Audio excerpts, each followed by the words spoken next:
Hello and welcome to another video in our series on the labour market in the UK.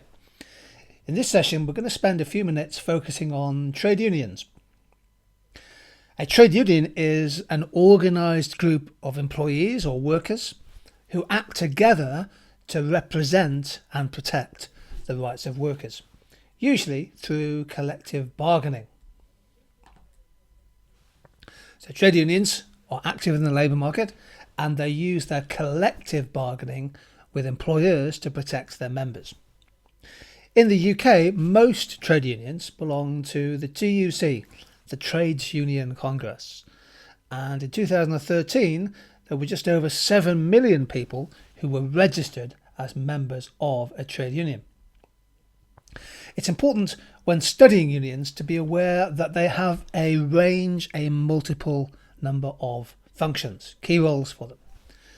The dominant role through the years is to protect and hopefully improve the real wages or the real living standards of their members.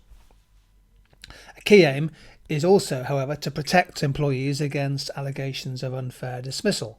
So trade unions work intensively often to protect individual people who feel that their employment rights have been infringed in some way.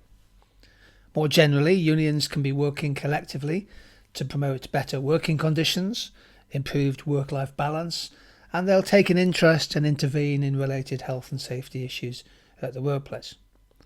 Again, another long-term role for unions is to promote improved workplace training and education, lifetime skills, for example, the accumulation of human capital.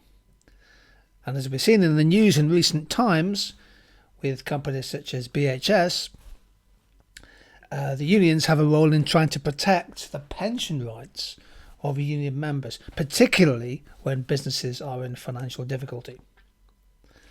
The key point to take from this slide is that unions are not just about improving the real pay of their members. They have a large number of individual roles that they can play. Very quickly, let's look at who the biggest unions are in Britain. Well, by some distance, in 2014, this is the latest year for which I have data, Unison and Unite, two public service unions, were the biggest single unions with over 1 million members each. And then we head down into some individual occupations. For example, the Royal College of Nurses has 400,000 plus members. The National Union of Teachers has just under 400,000. The British Medical Association has 153,000 members. Those are the biggest trade unions in the UK. If we break that down, if we disaggregate by sector, we find that most trade union members in Britain work in public sector jobs. In other words, they're working for local authorities, they're working for central government, or they're working in nationalised industries. So the public sector is the dominant source of union membership, as you can see from the chart. Well, finally, let's look at the long-term pattern of union membership. And what we find is that the union density, which is the percentage of people in work who are members of a union, has continued to fall, particularly over the last 10-15 years. In 1995, around a third of people in work were members of a trade union. But in 2015, less than a quarter of people who have a job were members of a trade union. This is what's called a decline in trade union density. So union membership is falling and union membership is ageing. There are many reasons behind this fall in trade union membership. One is the long-term impact of employment laws, which have made it harder for trade unions to use their strike threat power. Second factor has been the growth of flexible labour market contracts. For example, the expansion of 0 hours contracts, an increase in part-time working, and also a rise in self-employment. Part-time workers and self-employed are highly unlikely to be members of a union.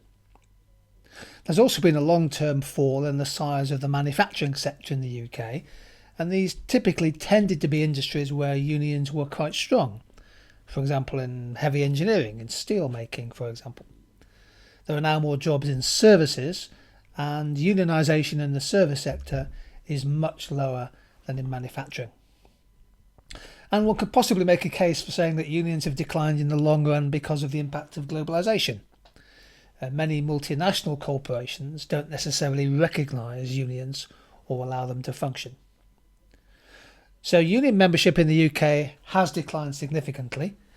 It doesn't necessarily mean that the total membership will always fall, because the labour market is growing from year to year. But union density has clearly fallen in Britain. That hopefully gives you an overview about the state of trade unions in the UK economy. We'll have a separate video looking at an analysis of how trade unions can negotiate higher pay for their members.